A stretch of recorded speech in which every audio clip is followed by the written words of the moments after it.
discover. Actually, it's Tito Germs. It's Kuya Germs who discovered him. But I was the very first one who saw Isko in the Lamay, where Daddy Wawi brought me.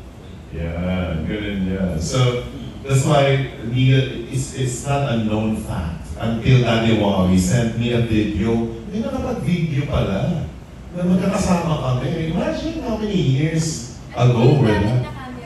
Sorry. Oh my, yun lang gusto ko malaman. Gusto ko malaman, HD ba yan? 4K ba yan? Pero may contact kayo Isko. Yeah, every now and then. Nakikita kami. No, wala kami contact. Through Daddy Wawi lang kami. Daddy Wawi is my mentor.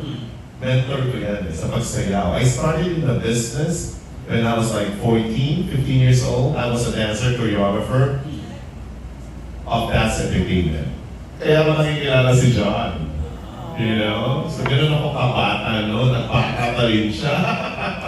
So, yeah. Okay, thank you so much. Congratulations.